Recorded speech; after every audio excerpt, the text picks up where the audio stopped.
Welcome to the AEX Late Night Show, episode numero dos. Hey, Mike. Dos or trace? It would have been trace. Well, actually, I don't know, because I considered the first test run day 0. Okay. You know what I mean? I'm stupid science bullshit. They have 0. They started 0. It's annoying. But we're here. We're happy. We're stoked. We got a bunch of guests. Man, how much fun did we just have in the past 2 days, thanks to Jacques? Yeah, it's been really amazing. We didn't make it on last night, and I really wanted to say, the theme that I wanted from the experience that I had yesterday was wow. It was awesome. I mean, we went out to the beach last night or yesterday afternoon, and got a chance to have Jacques take us through his version of an experience in regard to trust. What was our theme? And man, it was awesome. We started by building connection. The thing where we held each other up. I was about to get to that, the trust falls. So we didn't start with trust falls, thankfully, but we started with dancing and connection, and there was a lot of connection exercises, people letting themselves loose, people feeling comfortable expressing themselves. And then to really build trust, we had people stand up on the speaker and have the entire group basically support them with trust falls. Yeah. And everybody, it wasn't just like a trust fall either, it was more like a trust lift. They would fall onto us, and then everybody would pick them up over their heads, and we'd raise them up, and we would say words of affirmation to them and give them that feeling of being uplifted. Yeah. And we did that to everybody at the group, and everybody came away from it feeling so amazed. Yeah, so that really was, I didn't really know exactly what we were gonna do, and Jacques just basically totally, made it real. See, and it was so damn good. I knew he was capable. I knew that's exactly what was going to happen. I mean, I know that guy well now, and boy, he's just a magician. But what it came down to was was really a memorable experience. I doubt I will forget that for my entire life. Never. And similarly tonight, I think there's a lot of people. I think probably Victor. He's never going to forget tonight. Victor had a blast tonight, yo. Victor was wilding. Victor's usually just trying to play a conservative, but he was wilding out tonight. I was loving that. Yeah, and I think that's kind of one of the things is when you give people a little push into, expressing themselves and letting down their barriers a little. Mm-hmm. That's what we kind of experienced was that little push just to let people. And then you realize how natural it is anyway. Yeah. Once everybody's okay with doing it, then it's why aren't we doing this in the first place? And it's ironic because it totally does change the party. It goes from everybody being friendly but reserved to we're all best friends and we're just man, out, I'm telling you. I mean? Yeah, and conversations about this is my life. I'm going to change it. I'm going to do this and that. Mm-hmm. Yeah, so people are really connecting. And then tonight, man, the thing that really got me, and I was that sing-along part where we were we are the champion, Oh, man, I felt it so. You felt like champions. It was so powerful, and we had 20 people, so we've already doubled it again, from the first night to the second night to the third night. And, it was just rolling. Yeah. And then the idea that tonight's theme was commitment, and the words of affirmation, the pledges that we made to each other, the support that we got, we did a lot of commitment stuff today. We told people make a commitment to yourself that you want to get out of this thing, and everybody made their own individual commitments. And then there was this big, they ran through this line of people and were high-fiving each other. It was just all about supporting people on their journey to having a healthy commitment to life and to their own lives. Yeah, and then breaking into the little groups, and then we talked to each other about how we were going to do that. It was really intimate, my man. God. And then some of the people that came up afterwards, and they were wow, I'm so thankful for you doing this. This just made this was awesome. Totally awesome. And so that that's I told her, I said, that's exactly what I wanted. That was the whole point. Thank you so much for telling me that, because that's exactly what I was looking for. And Michael, when I realized that was your vision, that's when I decided to fully commit to this and stand by 100%. Because in recent times, I've learned that some people have different visions than you. And that can go south very quickly. So I was very adamant to saying, why are you doing this? What is the real reason? There's all ancillary reasons, but what's the real reason? And I got from you that exact reason. That's what you want. You wanted to give that gift to people, and we just did. And that gift will go with them for the rest of their lives. They'll be able to use that in their own lives. That ability to express themselves in a healthier manner, that's going to translate to all their relationships, from personal to friendships to love to business. And they're going to be able to teach others that way.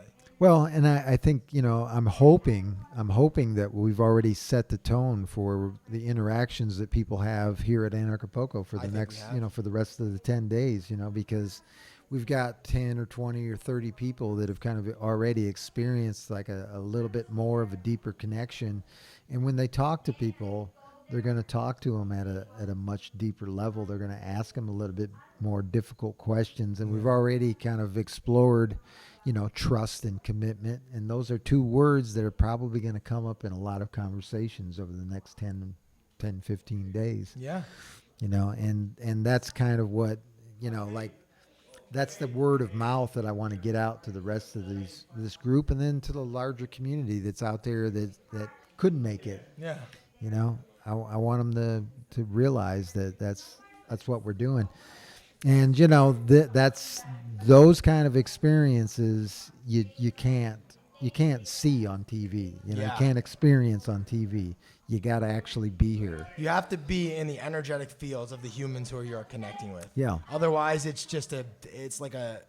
a watered down version of what's really true. You can have the best TV in the world with the best audio, but it's not going to have the actual arc energy fields that you are submerged in when you connect with other humans. That is where the healing takes place, in my opinion, and that's why I love this, and I'm so supportive of it, between you and Jacques and just all of this. And the whole Anarchapulco thing that's what Anarchapulco was about for me when I came here. I saw human connection all over that conference. I was like, this is it, man. This is how we build communities that will supersede like dark forces, like giant statist bureaucracies or whatever is controlling things. Yeah, and I think we just accelerated the process myself, because I think we took that opportunity to make the connection, like say that's what we're going to do, and doing that for those people that experienced it here in the past few days, they're going to be able to pass that on, and that's it's priceless. I guess I can't repeat that enough. It's just going to be important. And so, I don't know. Do we want to move on to our next guest? I'm pretty excited to get my friend Paul here on the channel. We got a lot of interesting things to talk about when it comes to the beautiful power of nature. So yeah, I guess without further ado, Mike, we'll let you get back to your party, because I hate keeping you from your guests because they love you so much. And now I'm gonna sit and have a great conversation about probably a lot of things. Yeah, Paul, man, he is the man.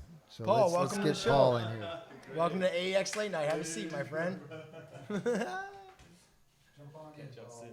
Thanks, Mo. It's been an awesome party, as always. Any gathering at your place? Hey, brother. How you doing, my friend?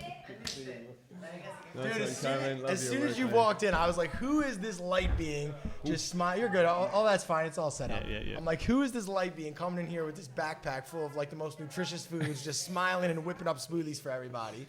Yeah. Yeah. Well, and it turns out his name is Paul. What's your last name? Paul Cherymak. Paul Cherymak. Yeah, Paul Cherymak. It's originally Dad's from Prague. It's a Czech name. Cool. And I love my heritage. I actually spoke the Slovak language at home till I was 3, and I actually love that aspect, and that's again why I love learning Spanish, because when you connect to another language, you connect to another culture, you almost become like you've got a dynamic of being two people, and then if you learn another language, 3 people. Dude, that's so interesting. I've been noticing that. And you look at the world from each of those different 3 perspectives, so it gives you 3 different sort of facets and 3 ways to look at the world. Yeah. Dude, I've been noticing that because there's something about language that controls the way our minds think. Yeah. So like the way like things are said in Spanish, you put the descriptive adjective after the noun, correct? Right. Yeah. But in English, you do the opposite. Yeah. So think about what that does to your mind when you're formulating a sentence. Uh-huh. So I think that like when you talk about learning a language, you almost get an idea of the culture. It's because you put into the mental mindset of how they basically express themselves verbally. Yes. And it's so different in each culture. Yeah. When you realize what they value, it's like, wow, that's what this culture values, and that's what makes them unique and special and beautiful. And then you have all these different like perspectives, and you can like say, oh, cool, like the English do it this way, and the British do it this way, and the Australians do it this way, and it's all cool and unique. Yeah, and even in the one language, you know, like English is spoken so differently in different places in the world as well. And, that's so true. Yeah, like oh my God, like if you go to like Britain, it's English, but a lot of them struggle with understanding Americans, from what I hear. But I've watched interviews with people in downtown London, downtown maybe East End of London, I think it might be, and they had to put subtitles because I didn't understand a word they were saying. You know, so it is a beautiful bridge between the cultures, and it's amazing how a lot of our community are here learning Spanish. A lot of other people in our community in the anarchist movement are in many parts of the world. Some are people who move nomadically, which is so cool to be meeting a lot of them here, because that's what they do. They get to these gigs from all different parts of the world, and many of them are learning many different languages. So it's a great way for us to all to be connecting. Hi to everyone out there, by the way. Thanks for watching. Good to see you guys are awesome. Yeah, it's great, man. I'm trying to pick up some Spanish. Victor's helped me a lot. I'm like, Victor, ¿cómo se llama taxi? ¿Cómo se llama rolling papers? Speak such amazing English, I sometimes forget you speak Spanish. I know, yeah. And just start chatting away in English. I was trying to make a joke. If Victor could teach me good enough Spanish, I wanted to play a gag on people and like constantly walk around the party with him and have him speak only English and me speak only Spanish and like fuck with people. I was just in Belize. Yeah. That'd be such a trip. You know what I mean? What were you doing out in Belize? That would mess with people's heads. Yeah, they'd be like, "What's going on here?" Yeah, Belize is phenomenal in that aspect, because like a lot of people speak 3 or 4 languages, and in a conversation they just flow between them all without any interruption in the flow. And I'm just like, whoa. Yo, sentences even. Yeah, you know what I mean? Yeah, that's right. Even within a sentence. One of the guys I work with back home is Russian, and him and his Russian buddies are always screaming at each other like split, but then like an English word will come back, and it's so funny. And they're like, "Do you speak Russian?" I'm like, "No, but I feel like I just understand you guys." Yeah. So I mean, it is beautiful, and that's actually such an amazing melting pot. That's again organically just functioning. Belize is a tiny, tiny country. I mean, you can cross the country in probably 3 or 4 hours. You can go up and down the whole country in maybe 6 hours, 8 hours, something like that. I'm not sure, but yeah, actually they speak 10 languages in this tiny area. They have 10 languages. They've got 3 Mayan languages. They've got Indian, Mennonite, Garifuna, Creole. English is the official language. Then you've got Spanish, and you've also got Chinese. Chinese have a huge influence. Mandarin? Yeah. Mandarin Chinese? Because the crazy. Chinese run all the supermarkets. The Indians run all the electrical. Yeah, what's that? Oh, yeah, beautiful influence from the, yeah. And I mean, because of the English being an ex-English colony, they only got their independence in like 1983 or something like that, Belize. Wow, yeah, that's pretty recent. From Britain, so strong influence. But so it's such an amazing melting pot, and it's functioning. And Anarchy is the same. It's just like lots of people coming together with different ideas and respecting each other. I mean, it's kind of, it seems like the way it should be. It happens naturally and organically, like you said, spontaneously. Like you showed up today, and I was like, man, I could really use some fruit smoothies, but I'm kind of running low. I'm like, I don't really have a blender, and like I don't have like all the stuff I need to make perfect smoothies. And then I had some fruit. You had like every single supplement that's awesome, every herb and everything. And dude, I travel the world and drink all the best smoothies I could find. Dead up, numero uno. Oh, the bro. one you fed me this morning. Oh, amazing. Oh, man. We've just started. That's first day, man. I know, yeah. Honestly, that's bro, so kind of you. Honestly, I want, if you want to vend at these events when you come out, I'm telling you, if you see this man with a fucking smoothie stand, do not pass up that chance. Well, I mean, that's the thing. It's all about multiplying ourselves out. And I mean, really what we're ultimately all about is bringing health back into our awareness, conscious awareness, because we kind of tend to eat, like, what is the basic principle and the reason why we eat food, right? Is it just because we love the taste, or are we eating it to stay alive? I mean, at the core, we're eating it because it's a basic function to stay alive. Yeah. But in the past, food was just this thing that you just picked off trees and dug from under the ground, roots and berries, nuts and seeds. Mm-hmm. And then we got a bit more advanced, or there was a bushfire and we ate some burnt animal, and then, that tastes all right, and people started eating meat as well. Mm-hmm. But I mean, we ate really natural, unprocessed foods for a long time, and that was totally natural and normal. I don't even call the food we buy in most supermarkets or most restaurants food actually, I'm an addict to it. I'm not perfect, and I go through phases, up and down ways. Right there with you, bro. Yeah, but I'm gonna be getting a lot now that I'm feeling grounded, because food is like an addiction, right? Like a lot of addictions, and it's an emotional thing to eat when you. It's when like a mouth thing. Like it's satisfying a need. Our real need is connection, human Yes. connection. It's like any drug addiction. Our real need is human connection, and we buffer it with different things. So I know that food still is one of my influences. And now, as I get more and more connected to the anarchist community and to the communities that I'm visiting, sharing health through smoothies and other things we do through our little market stalls, and hopefully in the very near future some. Doing more products that will take us to a wider marketplace. Awesome. We're gonna really connect with people and connect them back to real food. That's the point. Again. That's what I want to. Yeah, real food. Just eat real food. Yeah. It doesn't matter what your diet is or what your macros are. Just make sure it's real food that isn't like plastic or made in a lab somewhere. You know what I mean? Yeah. Like mined from somewhere. You know what totally. I mean? And I mean, I say that when people ask me what are you guys all about? Do you like make smoothies or something? I'm like, yeah, we do, but it's basically we call this medicine from God, because here they're very religious, right? So I like to just focus on that aspect and say it's medicine from God or medicine from our Creator, because it's the real original medicine that really works. I say, everything that you see here is regenerating your cells. It's giving you more energy, and it can be heal, and it also can heal many illnesses. Rather than and it's medicine straight from God. What would you prefer? Medicine from God, because they're got a strong religious culture here. Would you prefer medicine from God, or do you want medicine from a laboratory and from a science lab made by man, and it's not actually healing you? It's just covering up the symptoms. It's just satiating your desire. To eat. It's just making you feel better in the moment, but it's not dealing with the underlying cause. So and people really resonate with it. Yeah. Another way I explain things is you've got like a cathedral. If you had a beautiful cathedral or a temple or a church, and someone started tossing junk into it, everyone in the town's going to go nuts. Yeah. They'll be like, you'll be like held off to the prison, probably maybe beaten up as well. Yeah. No, but then we do that to ourselves. This is our body temple, our sacred temple that we've been given for this human experience. Yes. And we're just filling it up with crap, which we don't know is crap because it's just so normal. But in this modern culture, but our real food was just hunting and gathering and just picking up what we could from trees. And it was so obvious, it was like this colorful thing that smelled good and tasted delicious and was hydrating. It was so natural back in those days. But so then they emulate that, and they'll put a piece of shit Nutribar in really pretty wrappers. And it'd be look, pretty pictures of fruit all over it. It's oh, look fruity, you know what I mean? Yeah, look at the ingredients, and it's just all these words you can't pronounce. Yeah. And and a lot of products have things like maltodextrin and soy flour, and even ethically something like soy flour, it's full of glyphosate or Roundup. So you're supporting these big companies like Monsanto that really you don't want to be supporting, or whatever Monsanto's called now. They've just been merged. They're just oh shit, we got to rebrand again. Oh man, they found out all this stuff about the GMOs. God damn it! So, can somebody buy us out? I'm sick of this. It's like the 15th time that's happened. Yeah.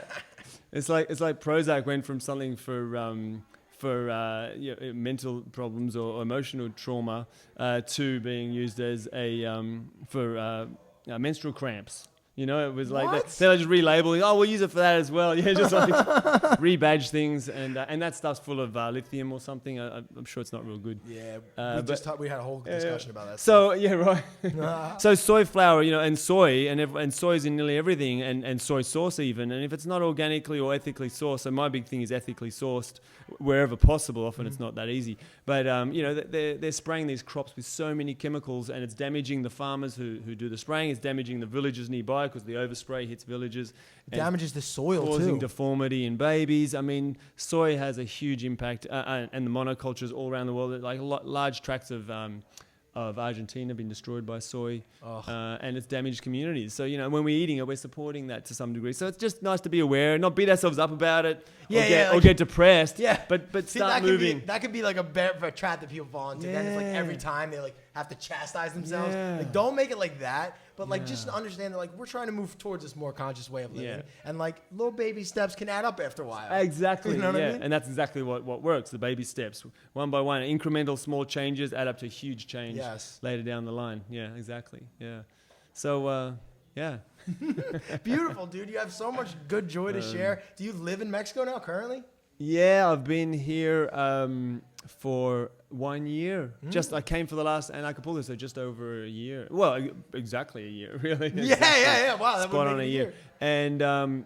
And then I lived in Cheron, Michoacan for 8 months, which was amazing. Can we talk about Cheron a little bit? Because For not a lot of people know sure. that's Yeah, actual. yeah. So for the people who say, how can anarchy work? Wouldn't society just collapse? This is about to be a case study in that exact question. Yeah. Well, I definitely will do that. And then I went and checked out Magic. I just had an opportunity, was invited by some friends who I met through Bob here, through friends here, through the network, through our tribe here in Acapulco.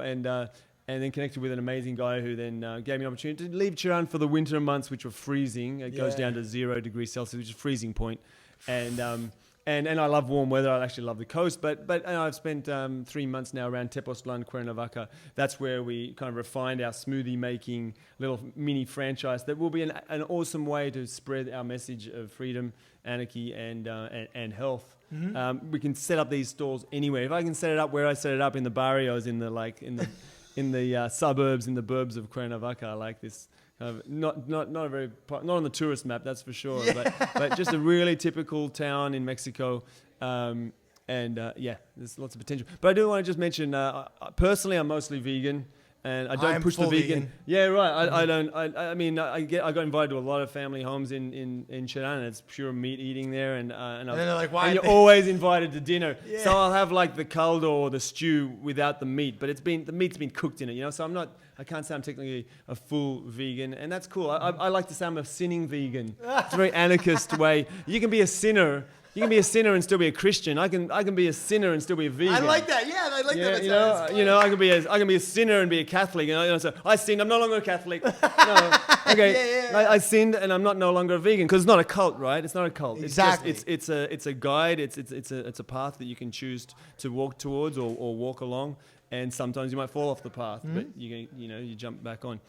So that's kind of. And that's with anything in life when you're trying to abide by any type of lifestyle or discipline. Yeah. I do a lot dogma. And you can't beat yourself up when you fall off the horse. You know what I mean? You just get back up the horse. You know? I just wanted to mention that because just to clarify with the health principles. But I'm totally fine with people who do choose to eat meat. Exactly. But if you do look into what makes the human organism the healthiest, it's always plant chemistry. Yeah, that's always at the top of the list. Yeah. You know what I mean? So the idea is if you kind of just make your diet mostly, if not all of that, you're going to be doing pretty well for yourself. Yeah. No babies just got up out of the womb and then started jumping out there and chewing up raw rabbits and stuff and going, this is delicious, Mom, Dad, thank you. My cat, when it was a baby, killed a mouse with his own instincts. Yes, exactly. Because it was a cat and it's a carnivore. That's what they do. No babies are running out there chasing after mice, trying to bite them in They'll half. hug it. If you killed it, they'll cry. Yeah. If they saw blood, they'll cry. We're not instinctively designed for that. Just there happened to be a bushfire, a forest fire, and then there's some dead, charred bodies there. And if it is, they're like, what's that? It smells all right. So they found some dead meat, probably that was cooked in a fire. And if you do live in a place, start eating meat. Yeah, if you do live in a place that doesn't have, for example, people who live very far up north. Exactly. That's where a lot of meat eating came from. Is far up north. So true. You know what I mean? So true. That was, I can understand that. If it's winter and you literally there's nothing, everything's dead. There's not even leaves on the tree. Yeah. And you're trying to survive. That makes sense. It's so true. And a lot of those people with high meat diets still can have a very healthy life if it's unprocessed high meat.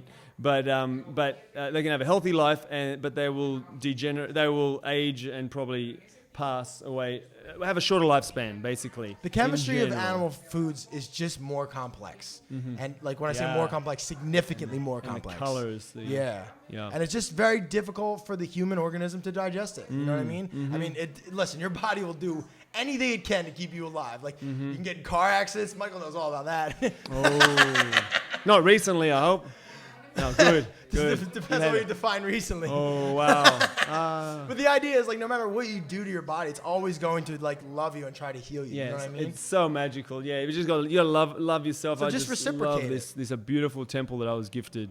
And what a miracle to be. I just like to say, look at that hand. It's just an absolute miracle that it's functioning and that we're here doing what we get to do. Wait, here's a funny thing about hands. I saw a meme and it was there was a picture of a human hand and it was random cosmic accident. And then there was a picture of a bionic hand that was designed after a human hand and it was intelligent design. Yeah. It was the perfect perfect. They put it totally into perspective. That's incredible. Dude, we are perfectly designed biomechanisms. Yeah. We are like the quintessence. There's something going on at some level of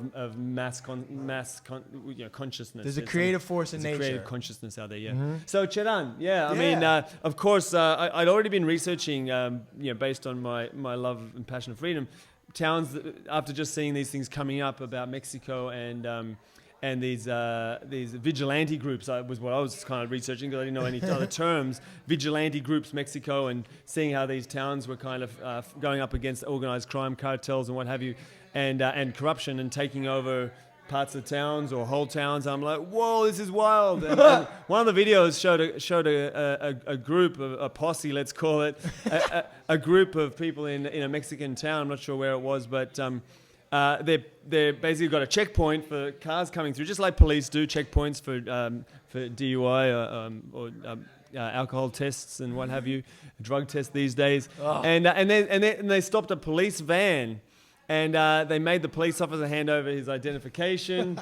They asked him what his intentions were, what he's doing. Cop? They stopped the cop as he's driving into the town. Give us your papers. I'm at home in Australia, about to come to Mexico, going, what? I'm going to Mexico, and this is amazing.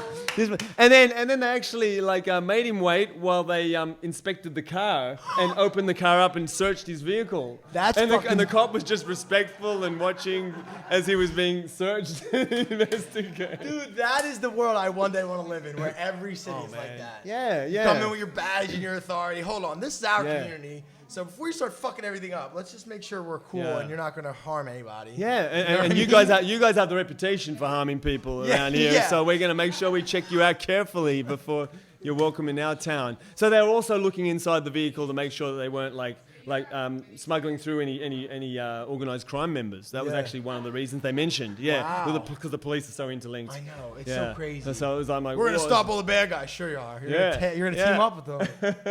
and then I basically didn't hear about Cheron until I came to Acapulco and then heard that there was a presentation coming up. Yeah, they did that last year. They had their big presentation. Are they coming this year or anyone? Don't know. Okay, no, nothing's on the grapevine at the moment. Right. So. Yeah, and then they had a representative from Cheron speak here, and I'm like, what? Crazy. His speech was incredibly inspiring. I had tears in my eyes, and I was just so touched. And I was like, I got to go check this place out. I'm looking for a place to live. So I headed up there straight after the conference. You went straight there? Yeah, I just got organized, and within a week I was in Cheron. Amazing. From Acapulco, and because that's what I was looking for, somewhere to base myself where I could really feel like I'm connected to a more freedom-loving community, because Australia is so far gone. Sorry, guys. You were telling me. The reality of Australia is that statism is the thick soup, and everyone's just trying to swim in this thick stew of statism sucks. There, and it's very hard to find people that are like-minded. Damn. So why is it? Would you say it's like you were trying to tell me that it was like worse than America? Is that how you think? It is for sure. Yeah. I mean, we never had a right to bear arms kind of culture. I see. They had a couple of big unfortunate mass killing sprees, and when you know the term false flag, who knows? But I've spoken to some people who had connection, personally spoken to some from one of the events, who clearly said to me that they were in close collaboration with the police, let's put it that way, in Australia. There's a lot of evidence for that shooting to go down. He was a biker involved with a mass biker shooting, and they had it all fully worked out with the cops. Wow. And he said, I wasn't a shooter in the shootout, and a couple of innocent civilians got killed in that. But after that, again, they toughened the gun laws. Yeah, it's just it's problem reaction solution 101. Yeah. So it was great to just experience Acapulco. It was absolutely incredible to be around so many like-minded people after being in complete statist freedom, non-existent freedom in Australia, with the situation. So arrived there straight away. Was treated like family. Given the keys to the castle, the guys I'd been robbed and lost my laptop and my phone, and was in a bit of a state from that. And robbed in Oaxaca on the way up here. But it was, they straight away said, oh, well, you can have the keys to our office and use our computer. Here's a computer for you to use. I was like amazed that they trusted in me so quickly. I mean, I met them here at the event, and they sort of said, yeah, we kind of felt like you had a good vibe from meeting you down here. Because I kind of said, hey, be careful trusting people. I trusted people, and I got burnt bad. Yeah. So be careful, and, you could just give me the keys to your main office, And they were like, no, we felt pretty good about you back down there, and we think you're cool. And I was cool, I hope. I didn't put any viruses or spyware into their computer systems there. Well, that's the thing about these like sort of more tribal cultures. I feel like they speak the language of the spirit a lot more. Yeah. And so they can see if somebody has like darkness in them, and especially when somebody like you who's just beaming light everywhere. You know what I mean? It's sort of like impossible to miss. So like it's easy. Likewise. I would give you the keys to my office too, bro. Yeah, you feel that light like streaming out of you as well, man. Appreciate that. Thank you. And And that's what it's about. I feel like these conferences, a bunch of people like this convene to remind us that, hey, look, maybe in our own communities we feel a little isolated, but there's all over the world there's people like us. And we really hold space for each other and lift each other up. Like I come home from an Acapulco ready to take on the world every year. I bet. So like that's what I love about this and AEX and what we're doing with Michael and just all of it. That's it. I mean, the connection you have with Michael, I can see it. It's just so deep and so much respect there and love. And you've come here and you've come into Mike's home and you're just making something really magical happen here through your contribution, through your time, through your passion, through your energy. And when you come into any community and do that, you immediately get accepted by a community. It's not hard for us to bond and connect and heal mistrust. It's not that hard. It's simple. It's really just going back to simple humanity. And that's kind of what happened when I arrived in Cheron. They just mentioned on the first day after I'd settled in, they said, we're just finishing off painting a new community health clinic that we're building with just a small group of the community in Cheron, a lot of people who were at the event here in Acapulco.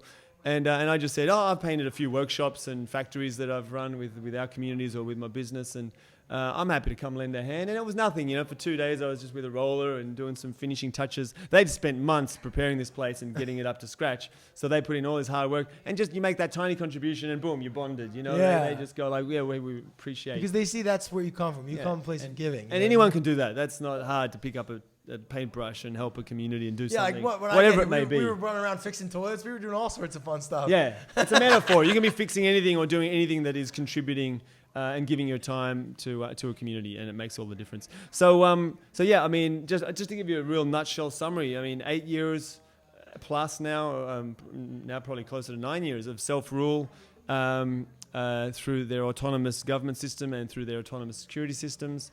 And it was really interesting. I only learned about what really happened. So this might be like news to everyone. I'm happy to share. Are you talking about like the UCC? No. Just, I mean, they had legal protections within the Mexican Constitution for protecting indigenous communities. So they kind of used some aspect of the Constitution. I'm not too aware of that. UCC, you mean Universal Commercial Code? I thought you were going down the straw man route. No. They I don't think they're at that level of discussing these things. I mean, most of the people there have no idea of anarchist philosophy. That's what's so beautiful. They just flowed into anarchy because it's a natural state. That's so funny. They didn't even have to watch a Lark and Rose video. No one knew a thing about anarchy. No one knew what that word anarchy was. It's just like we just want to be left alone, be free to make our own decisions, voluntary decisions amongst ourselves, and move people out of our household or out of our network or community that aren't conducive to living in a peaceful, voluntary, consenting manner. Exactly. It's pretty basic, but most people can't get their head around anarchism or voluntarism. Maybe is a less loaded word. I think you just incriminated the education system by talking about how, like, if left to your own devices, cultures and societies will naturally come to this result. And thrive with each other. And I just think that's a testament to the human spirit and all the beauty that's within all of us. Yeah, you know spot on. And it doesn't mean that Cheron doesn't have rules. They've got. They've got very little in the way of rules, and it just seems to work beautifully. I mentioned that I don't have a driver's license because of my activism in Australia, and I refused to pay the fines, and they cancelled my license. You keep it. Yeah, it sounds like you need it more than me. It did cause me a lot of problems, and it made life very difficult for 10 years in Australia. Really difficult. I ended up locked up a few times over a driver's license. But anyway, there I said, look, a friend said, you can borrow my ute, my pickup, anytime you want. And I said, anywhere else, this is how it would fly. Because I'm like, hey, I've got to be honest with you, I actually don't have a driver's license. I'm not legally allowed to drive. And then he goes, this is Cheron, man. Like, no one needs a driver's license here. I'm like, man, I've come home. Yes, brother. Oh, man. And then you've got like 12-year-olds who definitely don't have driver's license, 11-year-olds riding around the town on the little four-wheelers, quatrimotos they call them, the four-wheel motorbikes. Quatrimotos. I'm like, man, I mean, you only just started walking and you're driving here. Damn. And so yeah, and I mean, and yeah, it's the whole experience was incredible. There's still many things they want to improve on in so many aspects, and that's where I see our community really being able to lend a hand to make a huge difference in Cheron. But the really interesting point about how it actually came about, like in most places, this is something we can all learn from. In most places, it's a really small group of people that really are passionate about a cause and put all the energy and effort in. And sometimes it falls down. And it's not because they weren't good enough or they weren't capable enough. It's because their community or the world wasn't ready for that idea. Now I feel the world is ready for anarchy. I think so too, man. It's getting so messy out there in the statist heartlands everywhere. Oh my God, ain't that the truth? And that's why all this community is just growing every year. There's more and more people who are like, hey, yeah, I realized it too. This is kind of crazy. We should do something different. Yeah, so I mean, so a group of women came up with the ideas, started talking with men, and most of the men were just like, these are men told me. Men, they have this huge respect for the women and for the fact that women launched the movement towards freedom and independence of Cheron. Basically now, for nine years, no police are allowed in the town on any operational activities. They can drive through the town because it is a main thoroughfare. Yeah. But they have checkpoints at the three main entrances to the town, 24/7, full time, day and night. And they're beautiful people who man those checkpoints. Really lovely, lovely souls. And they check everyone who's coming through their home. This is their home, and you have to knock at the door and you see if you want to let someone into your home. So yeah, they do actually let less desirable types like police and politicians through their home, but it's just like in the only on the promise you go straight in the front door and go straight out the back door, and we'll be polite on the way through. But that's kind of how it works in Cheron. No one is allowed to mandate and they've tried to give them more funding and other enticements to get more entangled with the government, and they still have some entanglement, and they're trying to keep removing that. A lot of them are not that involved. This is the thing, like everywhere, it's like a small group that really activate a community. So this small group of women were trying to activate the men, and the men said, look, the women were coming to us, and I was just like, no way, man, we can't do it. We can't take on the cartels and the police. I don't want to die. It was really serious. It was a serious situation, and there was a lot of fear, and the women were the ones who said, we've had enough. We've had 25 murders. Including disappearances. Some of them included rape and murder. The women who were activists to try and protect and preserve their forest that was 70% destroyed by the cartels working. How do you go into beautiful, pristine forest that they're using for resources and for just for their preserving their natural environment as well. But they tap the resin off the trees, which doesn't kill the trees, so it's a resource too. But they treat their forest as something sacred, and they basically got to the point where 70% had been logged, and the whole climate was changing. People were driving down roads and then thinking, because you just go into your own train of thought, and then going like, have I taken the wrong road? Not realizing that the road had just been fully logged since the last time they'd driven down that road, and it was just barren and destroyed. But the guy said, first of all, I thought I must have taken the wrong road here. This is not the forest I normally drive through. It was just all cleared. And anyway, and then the activists were being literally murdered because the police and the loggers and the cartels were working together, making money from this whole thing. And then they basically got to the point where the women said, we can't do this anymore. They're charging us for growing. They're even extorting money from the farmers who are just for planting seeds of corn. Wow. They were extorting money. And then they got to the point that there was only about 10 people. So 10 people made Cheron happen is what I got. I got this inside news for the last 2 weeks I was there. I was like, thank God, my friend shared this with me. Hanging out with him the whole time I'm there, and finally he just happened. We just happened on this subject, and I'm always curious, so I asked, and what had happened was the women were not able to rally the town together, and in the end, a small group decided of 10 people from 18,000 said, we're gonna stop the trucks. This is the last day the loggers are going through our town with their load of logs. Every day was over 100 trucks going through, 100 trucks. It was just clear felling. And how do you do that illegally with chainsaws whirring? You can't do that covertly and secretly, It's actually totally illegal. Yeah. And they were getting away with it because they were all working together in cahoots with the government and the police.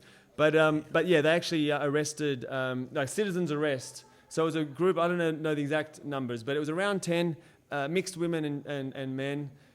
Some men who they were able to convince, and some of the men, they wanted a bigger group, but only 10 of them ended up saying we're committing to this, and they arrested citizen arrest of the loggers. They basically held them up with sticks and rocks in socks. They may have had a couple of machetes, and these people were normally armed, but in this case maybe they weren't armed, or they got the weapons off them. I'm not sure, but don't believe weapons were involved in this situation. But they had taken one of the main cartel members for the region, one of the main organizers of this organized crime operation had been taken, and then anyway, they locked them up in the church, in a chapel in one of the churches in town. It's an interesting place to be locked up. And they made that into the prison, and then when the cartels found out this had happened.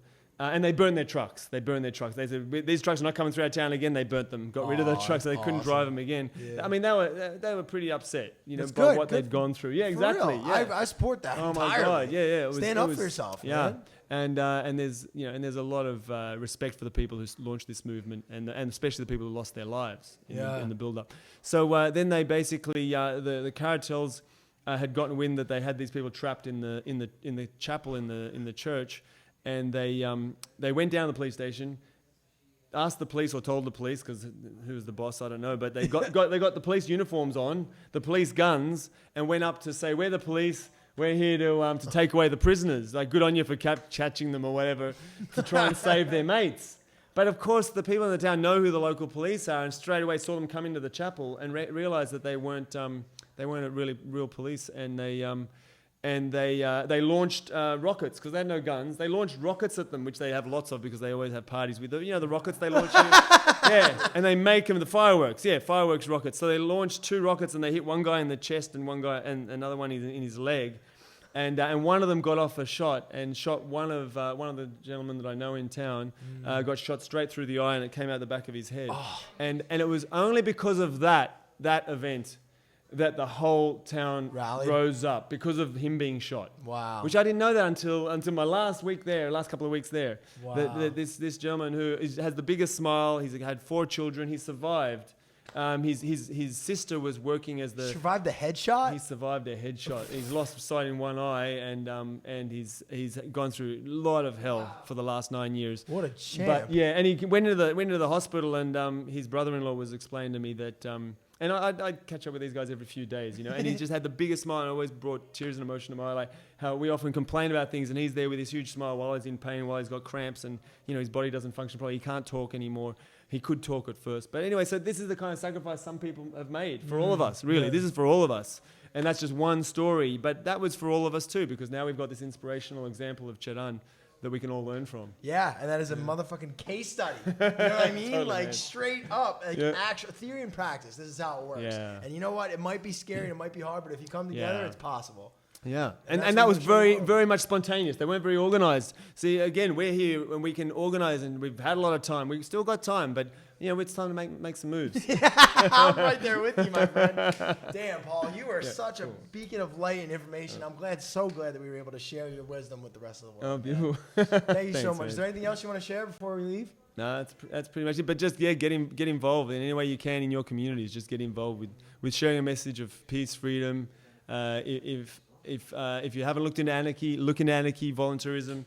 It's got basically the foundation principles and the ethics and the integrity that are missing in most systems out there. And it's not even a system. It's going to happen organically and be different in every single community. Exactly. So, it's an anti-system that just has certain characteristics that are just naturally occurring. And it's like just different. It's like different flavors. You might like chocolate, vanilla. You can have different types of. Each community is going to be a little bit different. But they all respect one another's individuality. That's the main thing that brings it together.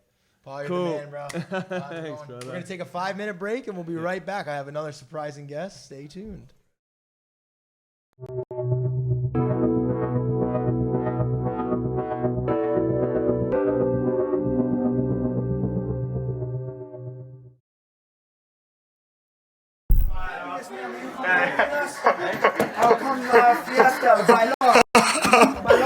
Check. 1, 2. All right, let's crash this motherfucker. Can someone go into the event and turn off the music? Anyone? Someone, please, Sonny, go. All right, let's go. All right, listen up. So, All you gotta do is wave your arms uncontrollably and smile at everybody in the place, okay? Don't put that speaker in the speaker! Alright, let's go. Bring them out, bring them out, bring them out. It's hard to yell when the barrel's in your mouth. Bring them out, bring them out. Bring them out, bring them out. Bring them out, bring them out. VIP, come alive from the VIP.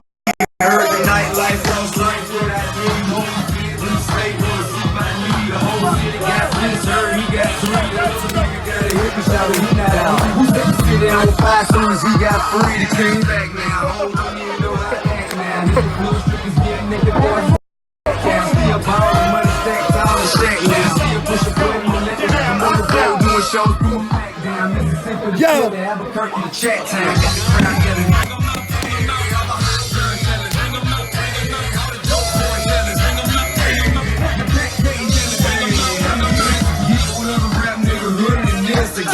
Till I'm still on some hooligan shit. You be rapping by flow, I don't moving the shit. You talk about shooting out, now we're doing the shit. If they hit you in the face, you gon' be suing the shit. And if I catch another case, I know it true to be missed, so I'ma keep it cool and stay out. Pardon our interruption.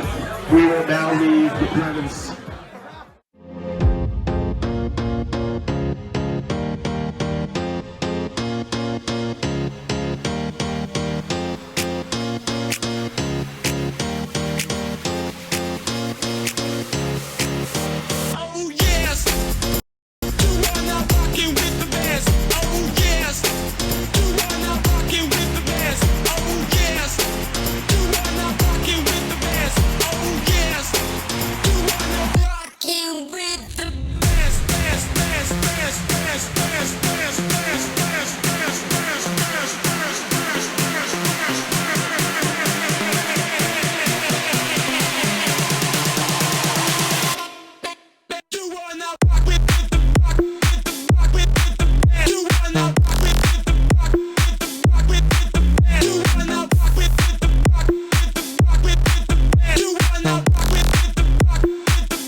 And we're back. Welcome back to State of Anarchy Late Night Show. I'm here with Yussef. I cannot pronounce his last name. Bolokan. Yes. I swear one day I'm going to learn every language in the world so I could never botch another name ever again. Because I'll have all the vowel sounds down. Thanks for joining me, my friend. I actually just met you. Thanks for being here. I appreciate it. You saw me like giddily singing as I was like coiling wires, and that's how we met. You were like, you look like you're really enjoying yourself. I'm like, thanks, man. And I think we were talking about how like that's the trick is like if more people move towards what they liked as far as like their work and their vocation, that would create such a different climate for them in their lives, and that would ripple out into other people's lives. What do you think? You agree? Yes, I do. The only problem with that is that people, since little children, they tend to have a behavior which breaks out their potential future by the thing that we tend to have certain experiences which gives us bad mouth taste of certain, even from food towards type of people or towards certain experiences, which at the end, it's like programming ourselves towards rejecting that kind of experience from the moment that it happened in the future, basically for the whole life. So it's like Einstein used to say, the real capacity of the human being, it's not said in these words, but I could interpret it in these words, is to basically be able to reprogram yourself. Yeah. And many people doesn't tend to understand this concept, which is very, very easy. It's just having a real open mind and to accept that some things that you have experienced in past, which may not be as grateful or beautiful or maybe useful at all, even from simple examples like food, maybe like cucumber or maybe like carrots or whatever, they simply don't like that. And if they would just open their mind enough as to say, am I missing something? Is there something I could see and I'm not seeing at this particular moment regarding that certain experience? And then they will simply, if they would do that, they would be able to realize the magnitude of the error of labeling an experience as something bad for the rest of their life. Yes. It's like having, there is a good example, it's like having a coin. This is one peso coin. So imagine your life, it's like the hand. Yeah. And there comes somebody and tells you, okay, I have 1 peso, and there you go, put it on the, okay, let's try with you. So this is something, right? Yes. It doesn't really matter what it is, but this is something. So right now you have nothing. In your hand you have nothing. Yeah. Is that correct? Yes. Okay. So if I come and I put this, whatever thing, it's a coin, in your hand, and you close your hand, you open it up, what you have in your hand? A peso.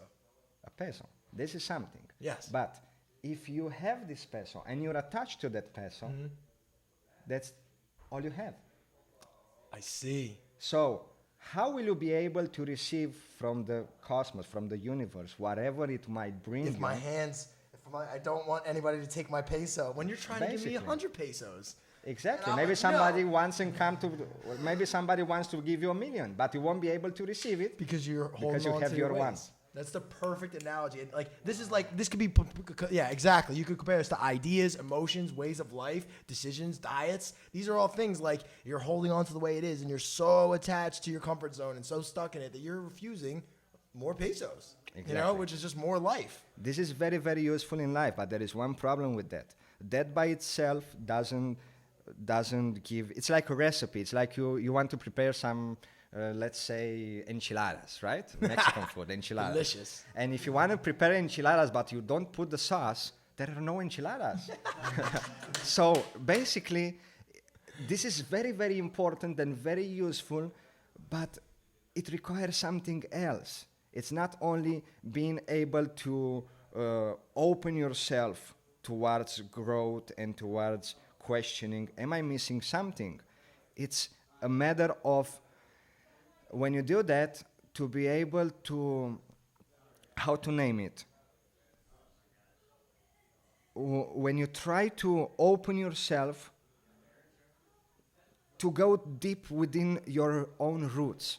Many people, we could be talking about politics, we could be talking about any topic, not because I know them all, I don't know them all, but we could be scratching the surface of life. And the problem is that we don't go deep into the life. And as we don't go deep into the life, it's weird enough that sincerely, what I see personally that is happening in the world is that scarcity of watching the roots of life. People tend to, as I just mentioned, speak about the just simple things that are the result of that foundations that we are lacking. For example, I don't have any religious intent whatsoever. It's just a saying, and that saying, if you pay attention to it, for me, it's very powerful. Don't do to others what you wouldn't like them to do to yourself. Yes, the golden rule. Exactly. If by only that simple rule, let's say at least half of the world's population would do that indeed, in each one of their actions, we would live in a heaven. Yes, it We would would be live in the insane. heaven. You couldn't even imagine the bliss that would overcome this world if everybody just stuck to that every day throughout the day. It's simple as that. So that's what I call basic foundations. The problem with the world and the people, they tend to come and say, oh, that's your view, that's your point. And I say, well, it's not my view. This is common sense. It's not. It's not like I like the whatever football team, and you like the other team, and I say, oh, you know what? That team sucks. Say, hold on. I'm not talking about preferences. I'm talking about foundations of life. This is not something debatable. I mean, you can debate it. You can debate it to grow your understanding about it, and we don't have to, believing is not enough. We need to know. This is something that religions, which are good, are better than the mafia religions. Honestly, it's a better thing in life than being a murderer. But I mean, I'm talking about Jesus Christ, and I'm saying that. So that should be contradictory for most of the people, but it's not. Just focus on the best information we can attain from anyone, and use your common sense, use your sixth sense, which is reasoning. Reasoning. Do we reason? What's the difference between us and the animals? The animals, they feel the wind, they can smell, okay, they can see, right? And the rest of the senses, but they cannot reason. So reasoning is the truth. Sixth sense. Yeah. We do not use it. Yeah. Believing, it's not reasoning. Believing, it's accepting a third-party information without using your brain, basically. It's just, oh, nice. And I see, don't get me wrong, I see everybody shaking their head and saying, oh, right. But, okay, because this is common sense. But sometimes, in certain religions and in certain clans or whatever, they just do it like that because they like what they hear. And there we go again to the root of life. Pleasure and disgust. So we do not own ourselves. We are like a leaf in the wind. Basically, if something happy for us or pleasant for us happens, nice. If something bad happens, God is a bad person, whatever, and they judge anybody else but themselves. Yeah. But here is something even more important than that. Even much more important. The problem, the root problem, is that if you pay attention to the details, most of us will always do what they like most, and will always reject what they don't like. As I said earlier, we get programmed since about what we like and what we don't like. This is already a problem, because some things which might be good, we label them as bad. And we close the opportunity, it's like with the example with the coin, of growing in that certain aspect of our life. I personally tend to believe that what we hate most in life will end up happening. And this is the main reason of our personal existence alive. And if we open our mind enough to fight with demons or whatever you might name it, but it's certainly ourselves, then we will really attain a higher level of consciousness. And it's achievable in this lifespan. Just go beyond your fears. Go beyond your hates. You hate this, you hate that, you don't like this, you don't like that, you screw that, and so on. And then, if you would just stop and be like a spectator, there's a game that for us, I consider myself already an old generation from the new generation. There was a name called Counter-Strike. And in the Counter-Strike, once you was getting killed, you was a spectator. And you could see from different views, you can see the rest of the people playing. Mm-hmm. So just try to be a spectator of yourself. Yes. Just forget about who you are, what you are, your sex or whatever. Just go back and watch yourself. Am I missing something? Am I losing any point of view? And then you will be able to realize that there are so many things we are missing.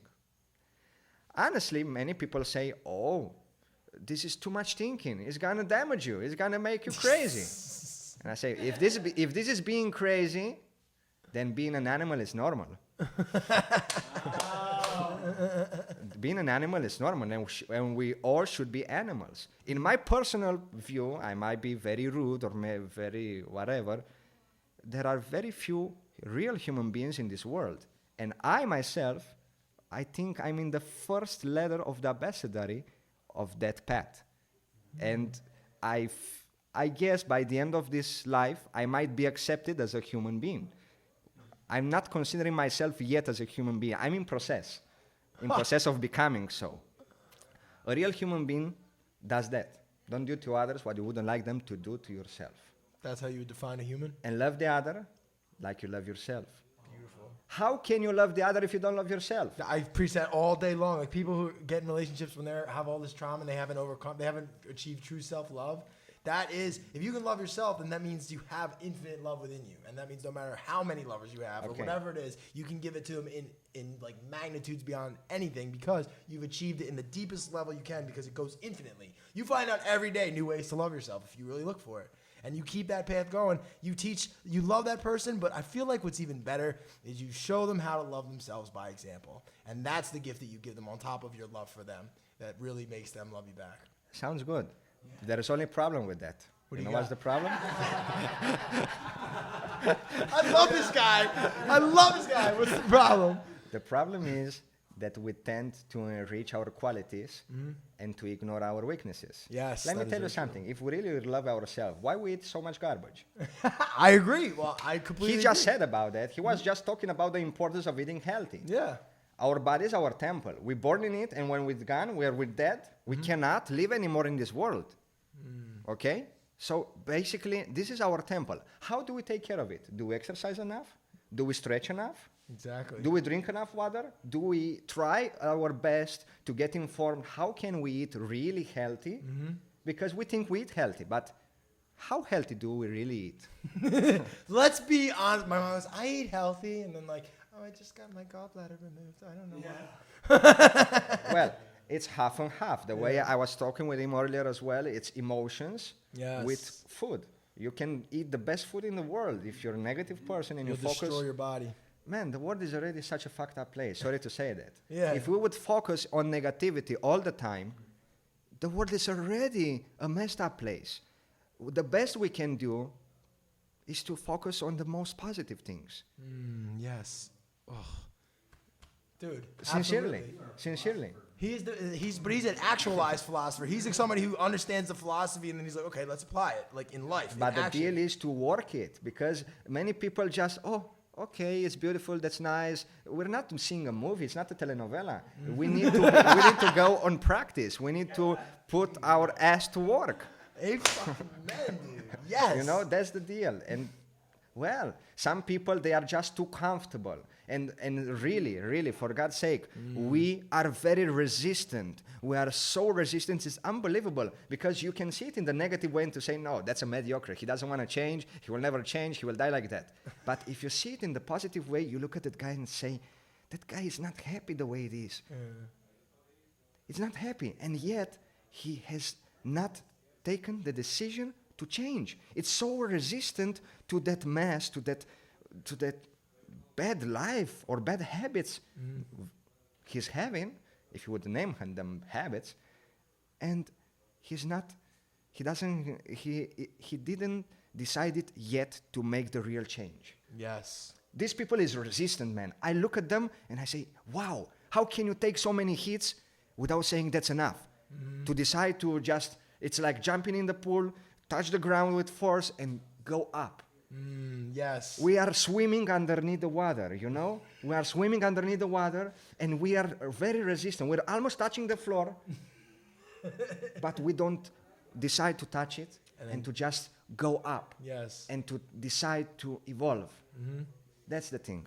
And you completely get it about it as a choice. It's a choice that you It's a make at choice, some man. point. Like, I'm going to choose not to allow myself to continue destroying my temple. I do respect my temple. And I'm going to put healthy foods in it because I want that, because it's good for me and because it's an act of self-love.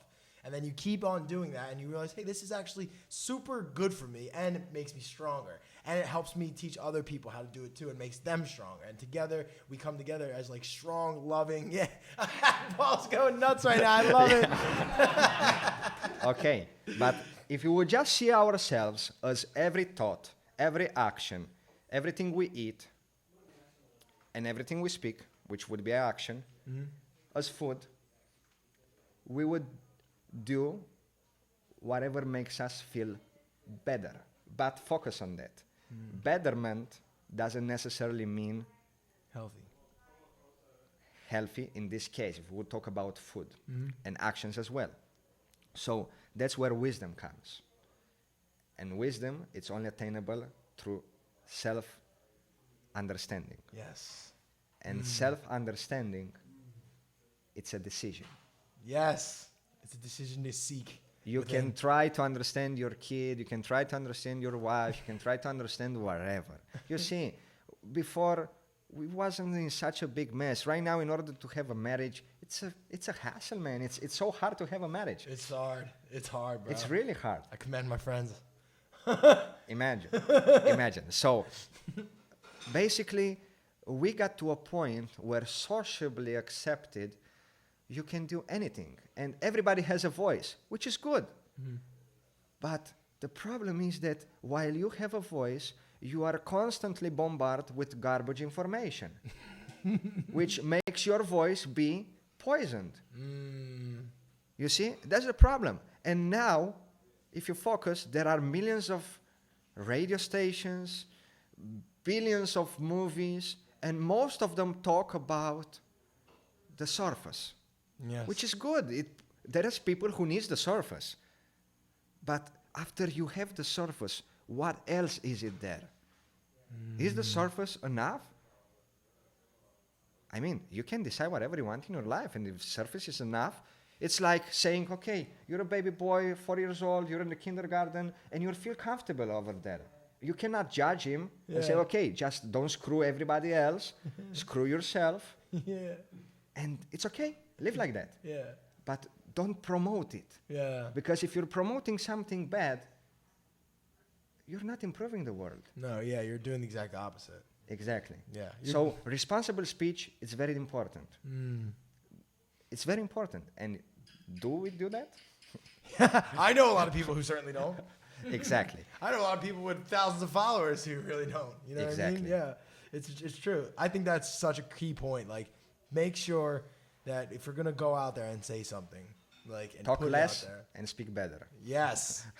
Yes. Yes. Oh God. Quality information, man. We are so much bombarded with so many things that we need less words and more precise. We need to be better in the way we speak. We need to improve our the way of expression in such a fashion that to be really expressive, really to be able to provoke the minds of real thinking, not just believing, but to think, to say, oh, that makes sense.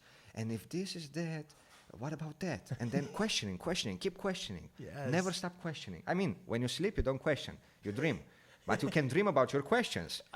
Nikola Tesla did that. Exactly. Nikola Tesla did and that that's shit. how he designed alternative energy. That's how exactly. That's how he brought AC to the world. He put the bulb in the ground and he had light. That's so amazing. What do we do now? Do we put the bulb in the ground and we have light? No, we do stupid shit. Exactly. Oh my God. He's so talking about the bulb in the ground, like the Wardenclyffe Tower. How keen are you on all that stuff? like Tesla's free energy work and stuff like that. Do you know anything about that? Yes, a little bit. He sounds a little modest. What can you touch on about that kind of stuff? Well, certainly he developed all that information. Actually, there was an Italian guy, I don't remember its name, who went as a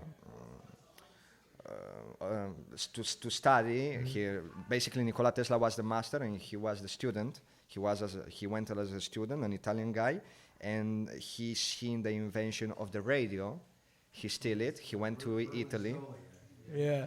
Yeah. Oh wait, Marconi? Marconi. Yeah, wait, there's a park down the street from me in my Italian neighborhood named Marconi Plaza, and it's got a picture of him, and he's like inventor of the radio. Basically, he still the invention of Nikola Tesla. Yeah. Nikola Tesla had a submarine in the 1902, if I'm not mistaken, something like that, like 120 years ago, 118 years. Yeah. And he was remote controlling a submarine.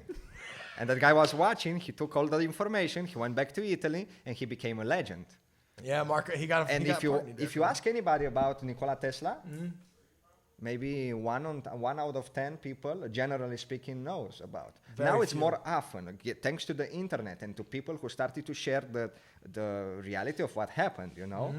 But let's talk about the projects he's shown to JP Morgan. The Wardenclyffe Tower? No, the tower, it's one side of them. Some people, elderly people of Germany, they are still alive in order to express it. I always wanted to do that, to go to Germany, to go to Frankfurt. Actually, I have a sister living close to Frankfurt in Wiesbaden, and to find these elderly people and ask them about what really happened that time. You know, I have that curiosity. Dude, me too. Yeah, I that would be love awesome. to know. But basically, Nikola Tesla shown him to JP Morgan how he could send. This is very knowable. I guess between us it's very knowable that he showed a project to send the electricity wirelessly and to reach the ionosphere, and from there to travel and to have only receptors, which would be wireless towers. Instead of sending the radio frequency that we're sharing now, he would send electricity, which, by the way, wasn't electrocuting anyone. Nobody was dying of that. Yeah. You know. So beside that, he was showing the anti-gravity technology, which they end up stealing. Oh, I know the electromagnetic levitation technology. Yes. Oh my God, yeah, it all went to basically they divided up all his work after his death, all the governments. What about the train in China that works under you can name it anti-gravity, but it's electromagnetic levitation. Yeah, that is what it is. The speeds it achieves. It's like how much? 800 kilometers an hour? Or I was on like one of those trains, yeah. Almost so like they a plane. use Tesla technology. That's so funny. I'm on the train, like my buddy's throwing up because he ate some bad food in China. and I have no idea. I'm sitting on Tesla technology being rocketed 300 miles. I think it's 300 like meters per second or something like that. Something crazy. Yeah? It's No, something it's crazy long. I might have the amazing units speed. wrong, but Amazing it's speed. nuts. Yeah, you travel all across mainland China.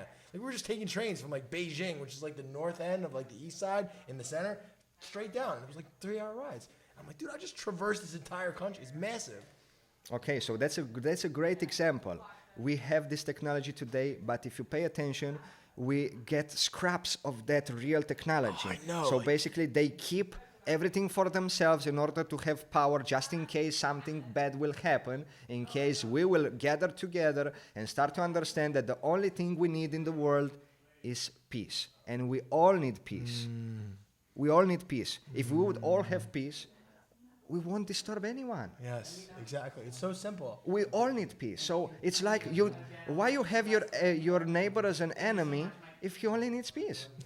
He wants peace. You want peace as well. And so you conveniently live in peace next to each other. And it's wonderful. Exactly. And just accept the differences. Everybody's different. Exactly. And once you accept it, it's nothing to react to, and it's nothing to make. And you just accept it. You're like, you're a beautiful person. We that's don't yourself. own anyone. We don't own the children. We don't know we don't own the wife. We don't own the husband. We don't own anyone. Yes, exactly. The most important rule of thumb in life for me is freedom of choice. Amen.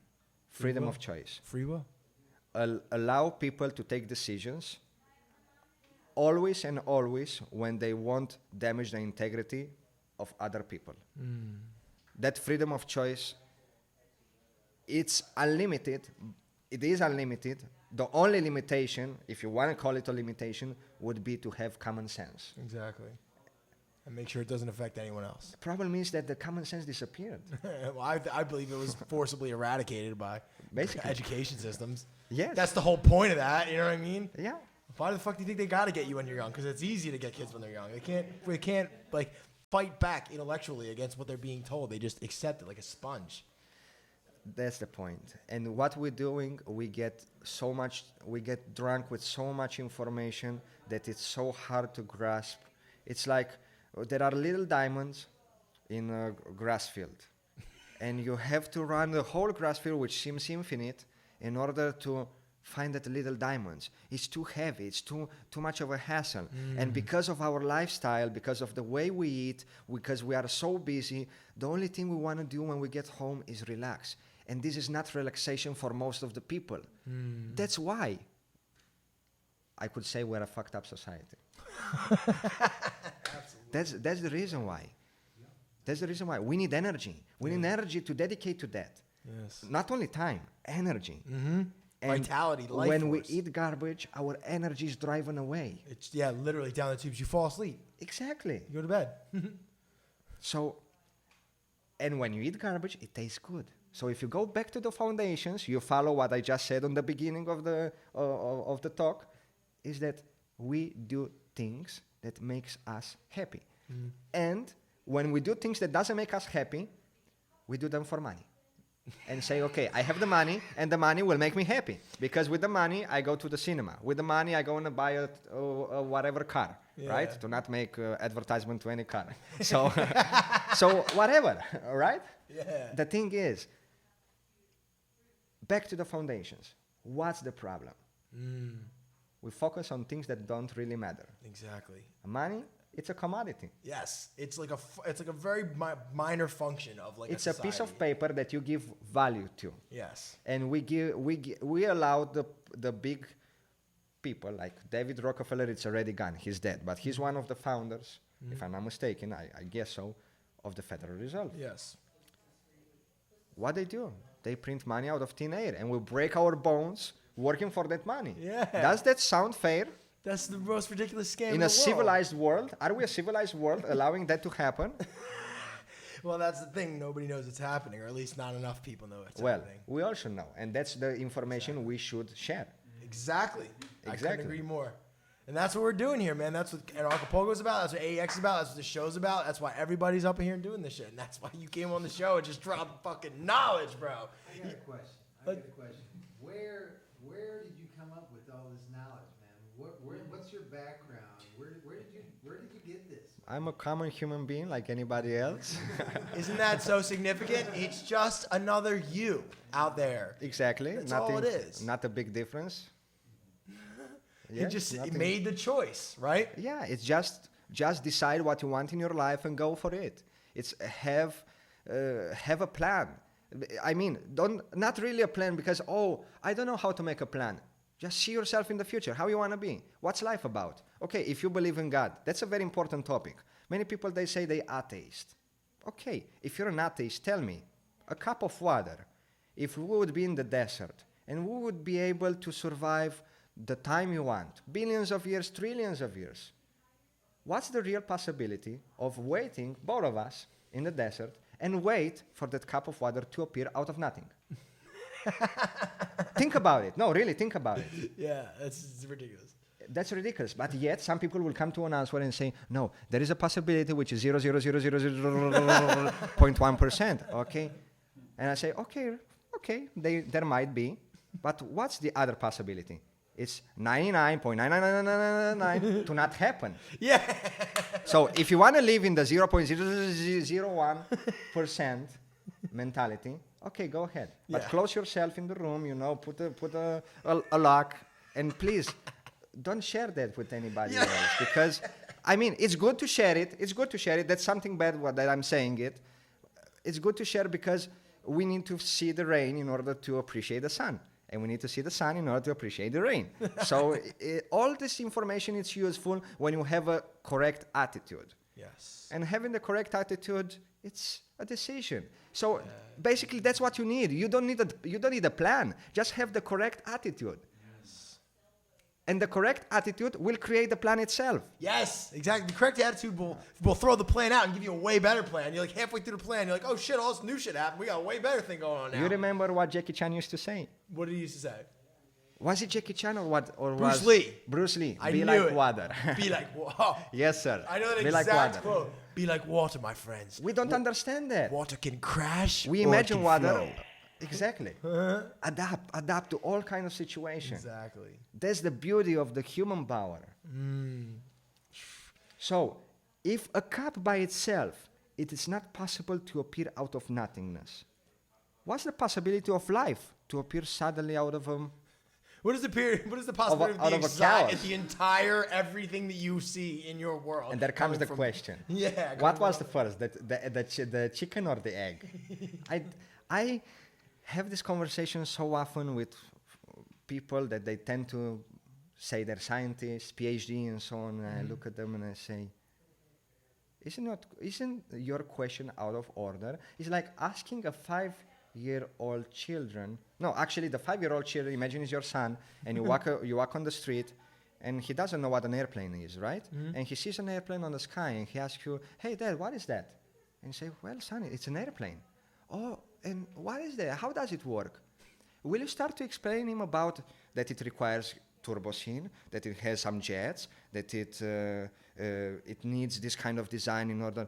That kind of information, it's too much for the kid.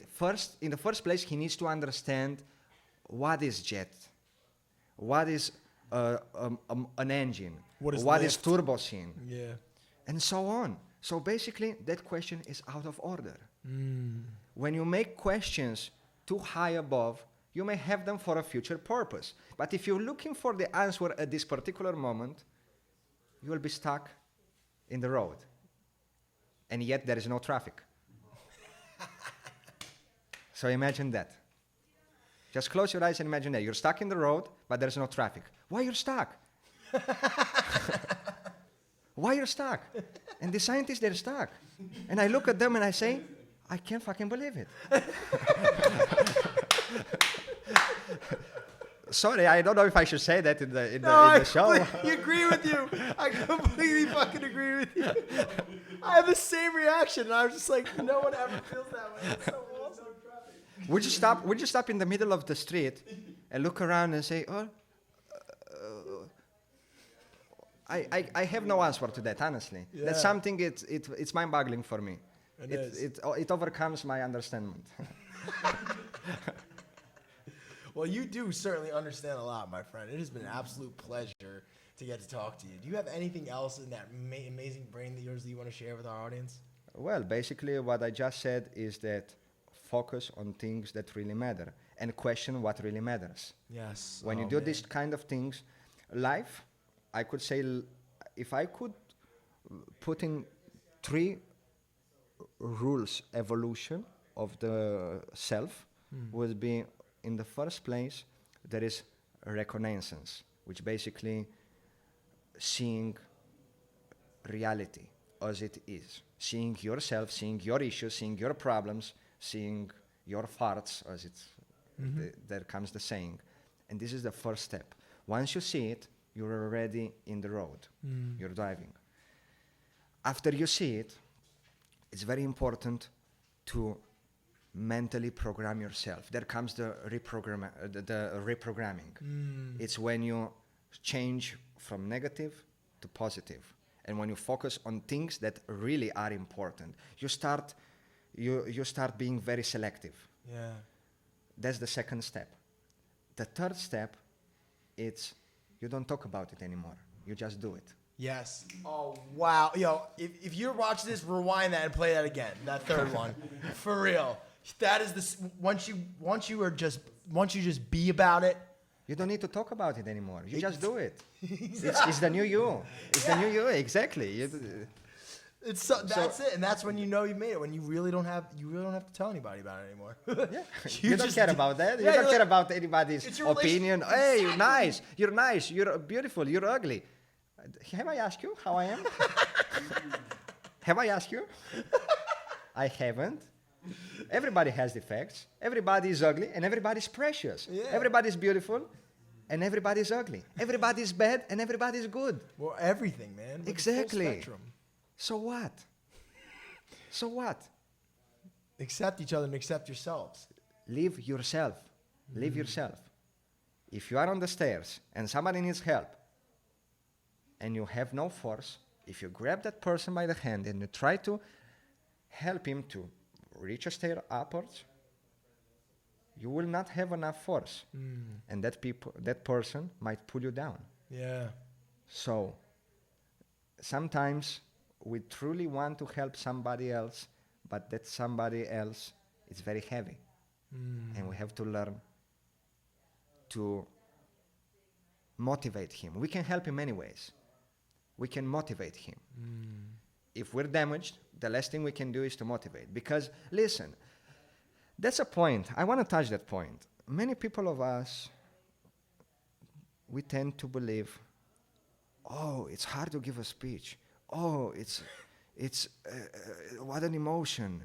How can I do that? You guys are special. There's nothing special about it. Really not, yeah. And please let me follow the line. It's not that only it's nothing special about it, but you see, what we do, we focus on how the rest will perceive us. We think we have nothing to say. We think we can't talk about something, but every one of us has something to talk about. Every one of us. Yes. And every one of us have something to talk about so good that even him doesn't believe it. Wow. Himself or herself, they doesn't believe it. And what is that? We need to, while you can give advices even if you don't follow them. Very contrary. In my opinion, that's very normal and that's very useful. You may give advices even if you don't follow them. Because once you give the advice, if you have enough pride of yourself, you will say, holy shit, I don't do that. Yet I see the guy doing it, I'm doing the same thing. I advise him of doing it, and I'm not doing it. Shame on me. Shame on me. And that the sole thing that you're trying to help him helps yourself. Yes. And comes the pride in place, and that pride, it's used in a good way. Everything, it's a tool. A knife, it's a tool. You can cut your hand, or you can cut something good. Everything, it's a tool. Same as money. Yes. Equilibrium. That's the whole point.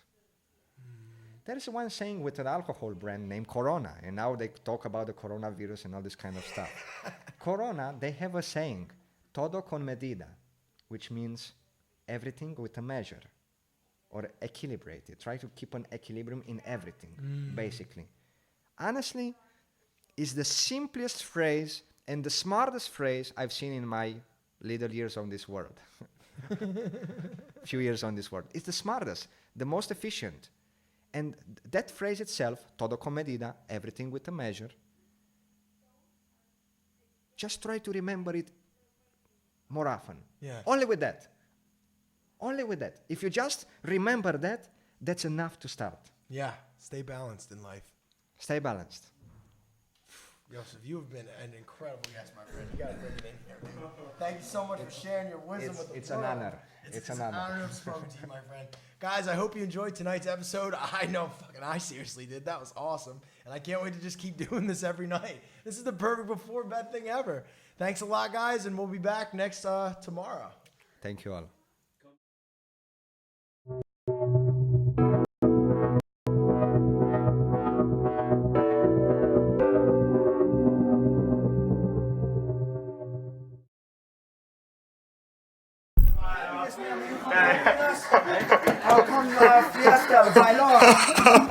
Check. 1, 2. All right, let's crash this motherfucker. Can someone go into the event and turn off the music? Anyone? Someone please, Sonny, go. All right, let's go. All right, listen up. So, All you gotta do is wave your arms uncontrollably and smile at everybody in the place, okay? Don't put that speaker in the freaking... Alright, let's go, let's go, let's go. Bring them out, bring them out, bring them out. It's hard to yell when the barrel's in your mouth. Bring them out, bring them out. Bring them out, bring them out. Bring them out, bring them out. VIP, come alive from the VIP. Heard the nightlife, lost life for that dream. Home fit, blue state, wanna see my knee. The whole city got blizzard, he got three. That's a nigga gotta hit me, shout he not out. Who's that city on fire soon as he got free? He came back now. Hold on, you know how I act now. Hit the blue strippers, get nigga.